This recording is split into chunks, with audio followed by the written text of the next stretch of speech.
आज हम सब मिलकर इतिहास के कुछ ऐसे पन्ने पलटेंगे जहां हिम्मत और ईमान की वो कहानियां लिखी हैं जो हमें ये सोचने पर मजबूर कर देती हैं कि असल में सच्ची ताकत होती क्या है।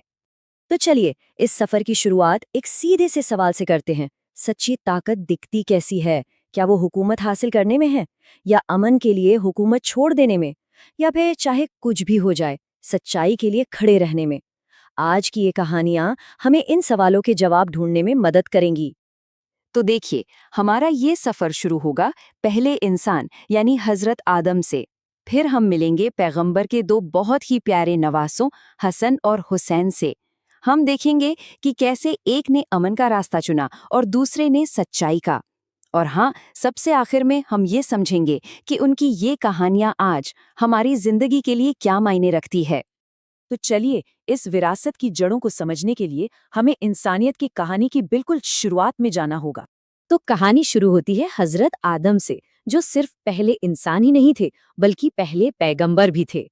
कहा जाता है कि उन्हें जुम्मे के दिन मिट्टी से बनाया गया था और जन्नत में अल्लाह ने उन्हें सीधा अपना इल्म दिया। फिर हजारों साल पहले उन्हें धरती पर भेजा गया। एक मान्यता ये भी है कि वो श्रीलंका की आदम पीक पर उतरे थे और वहीं से हव्वा के साथ हम सब की यानी पूरी इंसानियत की कहानी की शुरुआत हुई। अब हम मिलते हैं इस कहानी के दो सबसे अहम किरदारों से, हसन और हुसैन। पैगंबर मोहम्मद सल्लल्लाहु अलैहि वसल्लम के वो लाडले नवासे जिनकी जिंदगी हमें बहुत कुछ सिखाती है। पैगंबर इन दोनों भाइयों से कितनी मोहब्बत करते थे, इसका अंदाजा एक बड़े ही प्यारे वाक़ये से लगाया जा सकता है। जरा सोचिए, एक बार वो नमाज पढ़ रहे थे, सजदे में थे, और हसन हुसैन जो उस वक्त बच्चे थे, खेल खेल में उनकी पीठ पर चढ़ गए। तो पैगंबर ने अपना सजदा तब तक नहीं उठाया जब तक बच्चे खुद से उतर नहीं गए। ये छोटी सी बात उनके बेपनाह प्यार और नरमी को दिखाती है। और देखिए, उनका मर्तबा कितना बुलंद था। पैगंबर ने खुद फरमाया था कि हसन और हुसैन जन्नत के नौजवानों के सरदार हैं। ये सिर्फ एक तारीफ नहीं थी, बल्कि इस बात का ऐलान था कि बचपन से ही उनका रूहानी दर्जा कितना ऊंचा है। वो सिर्फ लाडले नहीं थे, बल्कि बचपन से ही बहुत समझदार भी थे। एक बार का किस्सा है, उन्होंने एक बुजुर्ग को वजू में कुछ गलती करते हुए देखा। अब वो चाहते तो सीधे टोक सकते थे, है ना? लेकिन उन्होंने ऐसा नहीं किया।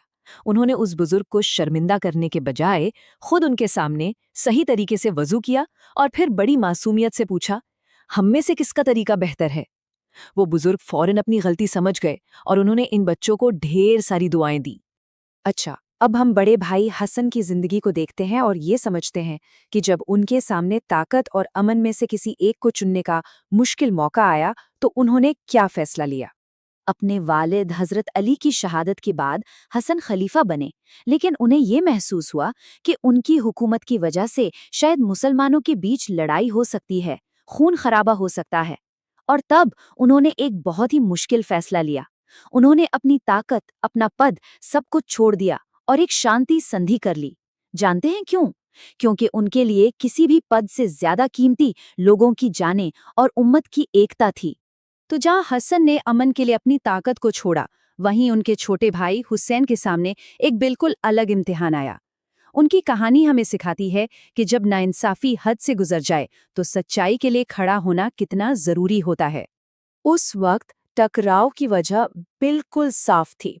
उस वक्त के हुक्मरान यजीद ने हुसैन से अपनी हुकूमत के लिए वफादारी की शपथ यानी बैत मांगी। अब हुसैन के लिए ये सिर्फ एक शपथ की बात नहीं थी, ये तो एक जालिम हुकूमत को सही ठहराने जैसा था। इसलिए उन्होंने साफ इनकार कर दिया, क्योंकि उनके लिए दीन के उसूलों से बढ़कर और कुछ भी नहीं था। और फिर आया साल 680 और करबला का वो मैदान। सोचिए, एक तरफ हजारों की फौज थी और दूसरी तरफ हुसैन और उनके परिवार और साथियों का एक छोटा सा काफिला, सिर्फ 72 लोग। लेकिन वो अपने उसूलों पर एक पहाड़ की तरह डटे रहे। करबला की वो घटना इतिहास में जुल्म के खिलाफ हक पर डटे रहने की सबसे बड़ी मिसाल बन गई। हुसैन की शहादत हमें यही सिखाती है कि असली ताकत तादाद में